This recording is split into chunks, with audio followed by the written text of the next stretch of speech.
જય જવાન જય કિસાન સાથીઓ, હું આપનો રમેશ મેર। હાલમાં 3:30 રાતના 3:30 વાગ્યા છે। હાલમાં જે બોટાદમાં કડદાને લઈ કિસાન નેતા રાજુભાઈ કરપડાએ જે ખેડૂતની વારે આવ્યા છે અને ખેડૂતને જે વર્ષોથી લૂંટાતા એ લૂંટ બંધ કરાવવા માટે આજે જ્યારે ખેડૂતને લઈ અને અહીંયા પોતાની માંગણી લઈને માર્કેટિંગ યાર્ડમાં બેઠા હતા ત્યારે અચાનક અત્યારે 3 વાગે ભારતીય જનતા પાર્ટીનો હાથો બનીને આ પોલીસ તંત્રએ રાતે 3 વાગે રાજુભાઈ કરપડાની ધરપકડ કરી છે। મિત્રો, આ ધરપકડ રાજુભાઈ કરપડાની નથી, આ સમગ્ર ગુજરાતના ખેડૂતની ધરપકડ છે। હું અહીંથી આહવાન કરું છું કે સમગ્ર ગુજરાતના ખેડૂતો આજે રાજુભાઈની ધરપકડ થઈ છે। આપણે એમને એકલા નથી પડવા દેવાના, આપણે એમના હાથ મજબૂત કરવાના છે। તો હું આજે તમને અત્યારે અહીંયાથી આહવાન કરું છું કે સવારમાં આમ આદમી પાર્ટીના પ્રદેશના નેતાઓ પણ આવવાના છે, ખેડૂત ઘણા નેતાઓ પણ આવવાના છે। તો હું દરેક ખેડૂતને મારી વિનંતી છે કે આપની લડાઈ માટે રાજુભાઈ લડી રહ્યા છે, તો આપણે રાજુભાઈને એકલા નથી પડવા દેવાના। આવો સવારે સૌ મળીએ બોટાદ માર્કેટિંગ યાર્ડ ખાતે ઉમટી પડો, એક વખત આ તાનાશાહી સરકારને બતાવી દઈએ કે ખેડૂત એકતા શું છે, ખેડૂતની તાકાત શું છે। અમારા ખેડૂતના નેતાને તમે કેમ આંગળી અડાડી શકો એ તાકાત આપણે બતાવવાની છે। તો સર્વે મિત્રો સવારમાં 8 વાગે બોટાદ ખાતે માર્કેટિંગ યાર્ડ ખાતે પધારો એવી સર્વને નમ્ર અપીલ અને વિનંતી છે।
આજે 10/10/2025 અને રાતના 3 વાગ્યા છે। માન્ય રાજુભાઈ કરપડા કોટન માર્કેટિંગ યાર્ડની અંદર ખેડૂતોના પ્રશ્ને આંદોલન કરી રહ્યા હતા ત્યારે અત્યારે એમની 2:55 કલાકે રાત્રે ધરપકડ કરવામાં આવી છે અને જે બોટાદ ટાઉન છે પોલીસ સ્ટેશન છે ત્યાં લગભગ રાજુભાઈને લઈ ગયા છે। અહીંયા સમર્થકો સાથે અમે કઈ ચોકડી છે, ગણેશ ચોકડી, ચામુંડા ચોકડી પર થઈને અમે જ્યારે ત્યાં જઈ રહ્યા છીએ ત્યારે એ લોકોને અહીંથી પોલીસવાળા કોઈને જવા દેતા નથી।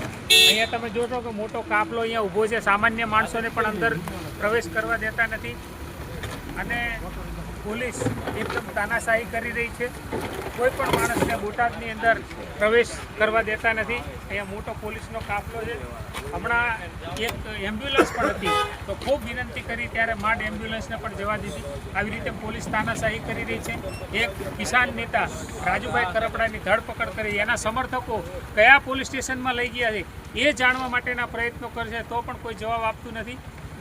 અંદર બોટાદની અંદર પ્રવેશવાના તમામ રસ્તાઓ અત્યારે બંધ કરી દીધા છે। એવું કહે છે કે લો એન્ડ ઓર્ડરની પરિસ્થિતિ છે।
ભાઈ ખેડૂત માત્ર છે ભલા મળજો